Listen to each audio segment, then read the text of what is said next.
From the outlaw who became a killer before he was old enough to vote, to the teenage gunman whose name became one of the biggest legends in American history, to the Texas killer whose own death count climbed past 30. These are the 5 deadliest outlaws of the Wild West. And number 1 was so dangerous that even after years in prison, the violence followed him to the very end. Chapter 5, Jesse James. Jesse James became one of the most famous outlaws America ever produced. As a teenager, Jesse rode with Confederate guerrillas in Missouri. He served with forces connected to William Bloody Bill Anderson, and he was present during the brutal fighting around Centralia in 1864. When the war ended, Jesse did not settle into a normal life. Instead, he and his brother Frank became connected to a new wave of robberies across the Midwest. The James Younger gang targeted banks, stagecoaches, and trains across several states, sometimes killing people who resisted. The James Younger gang's reputation grew. One of the most infamous robberies came in 1869 at Gallatin, Missouri. During the raid, Jesse shot bank cashier John Sheets, apparently believing he was another man connected to the killing of guerrilla leader Bloody Bill Anderson. He was wrong. Then, in 1876, they tried to rob the First National Bank in Northfield, Minnesota. The town fought back. 2 gang members were killed in the streets. The younger brothers were later captured, and only Jesse and Frank escaped. Jesse eventually returned to robbery, but by then his legend was almost as powerful as the man himself. He was never the Robin Hood later stories made him out to be. There is no evidence he routinely gave stolen money to the poor. In 1882, fellow outlaw Robert Ford shot Jesse in the back of the head inside his own home. Jesse James became a legend.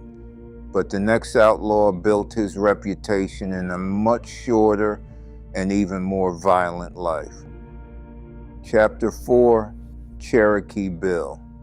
Crawford Goldsby was barely out of his teens when people across Indian Territory began calling him Cherokee Bill. His criminal career was short and brutal. In 1894, Cherokee Bill joined the Cook Gang, a group involved in horse theft, bank robbery, train robbery, and armed attacks across Indian Territory. Near Tahlequah, he killed Cherokee lawman Sequoyah Houston during a gunfight. Then came the Lincoln County bank robbery in Chandler.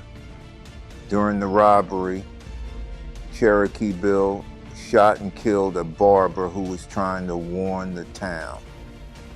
The gang kept robbing while federal officers hunted them. What made Cherokee Bill terrifying was how quickly violence escalated. He was still a teenager when his name became feared across the territory. He was captured in January 1895, but even jail did not stop him. While imprisoned at Fort Smith, Cherokee Bill obtained a gun during an attempted escape and killed a jail guard. The escape failed. A federal court convicted him, and in March 1896, Crawford Goldsby was executed on the Fort Smith gallows. He was only 20 years old. His outlaw career lasted only a few years, yet his reputation survived long after his execution. And the next man did not need decades to become one of the most famous killers in Western history. Chapter 3, Billy the Kid. Few Old West names are more recognizable than Billy the Kid. But separating Billy from the legend is difficult. His real name was Henry McCarty, though he also used William Bonney. He became famous during New Mexico's Lincoln County War, a violent conflict between rival factions. Billy joined a group known as the Regulators after the killing of rancher John Tunstall. The fighting quickly became deadly. Billy participated in attacks and gunfights that left several men dead, including Sheriff William Brady.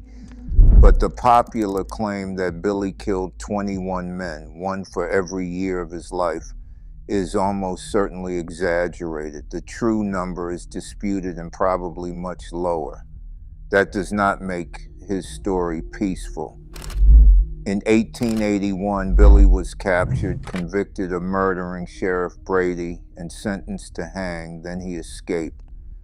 During the breakout from the Lincoln County Courthouse, Deputy James Bell was shot and killed, and Deputy Bob Ollinger was killed soon afterward. Billy fled.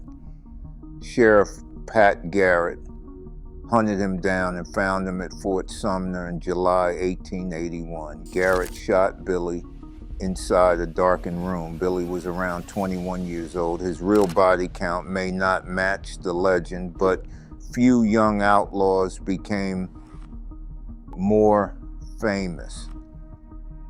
Before we move to the final two, tell me in the comments, who do you think was the deadliest outlaw of the Wild West? And if you enjoy stories about the outlaws, lawmen, gunfighters, and legends of the American frontier, subscribe. Because the next outlaw led a gang that turned Oklahoma Territory into a battlefield. Chapter 2, Bill Doolin. Bill Doolin started as a ranch hand. He became one of the West's most hunted outlaws. After becoming involved in violence in Kansas, Doolin joined the Dalton gang and participated in train robberies. He did not join the Daltons during their disastrous 1992 attempt to rob two banks at once in Coffeyville, Kansas. Most of the gang died there. Doolin was not there. Then he built his own gang, known as the Doolin Gang, the Wild Bunch, or the Oklahomers. The group robbed banks, trains, and stagecoaches across Oklahoma Territory. Their most famous confrontation came at Ingalls in September 1893. Deputy U.S. Marshals entered town looking for Doolin. A massive gunfight followed. The outlaws fired from buildings before making a break for their horses. Several people were mortally wounded and most of the gang escaped. Doolin remained a target of federal lawmen. He was eventually captured by Deputy Marshal Bill Tilghman in 1896, but escaped jail months later. That freedom did not last. In August, Deputy Heck Thomas and a posse tracked him near Lawson, Oklahoma Territory. The officers called for surrender. He fired instead. The posse answered with shotgun and rifle fire, killing him. Doolin had spent years leading one of the most dangerous outlaw gangs in the region, but number one operated on another level. Chapter 1, John Wesley Hardin. John Wesley Hardin was only 15 when he killed his first man. The violence kept growing. Hardin fled authorities and claimed to have killed several Union soldiers pursuing him. In 1871, he drove cattle north along the Chisholm Trail. According to historical accounts, Hardin killed multiple men during that journey and more after reaching Abilene, Kansas. His reputation became terrifying. Hardin later became involved in the Sutton-Taylor feud in Texas and killed former state police captain Jack Helm with Jim Taylor. In 1874, Hardin and other Taylor supporters killed Deputy Sheriff Charles Webb in Comanche. That made Hardin one of Texas's most wanted men. He fled south while Texas Rangers searched for him. In July 1877, Ranger John B. Armstrong finally captured Hardin aboard a train in Pensacola, Florida. Hardin was convicted of Webb's murder and sentenced to 25 years in prison. Then his story took a strange turn. Hardin studied law behind bars. After his release in 1894, he became a licensed attorney.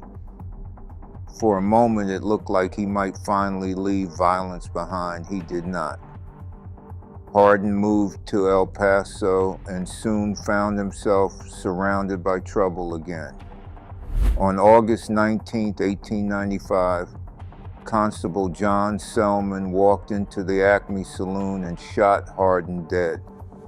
Hardin had claimed an enormous number of killings himself, and exact totals remain disputed. Texas historical records place his death list above 30 and describe him as one of the state's most dangerous gunmen. That is why John Wesley Hardin takes number 1. Jesse James became America's most famous outlaw robber. Cherokee Bill terrorized Indian Territory before he was 20. Billy the Kid became the West's most enduring young outlaw legend. Bill Doolin led one of the frontier's most feared gangs. And Hardin built a record of violence that followed him from his teenage years to his death. But Old West legends often grew larger every time the stories were retold.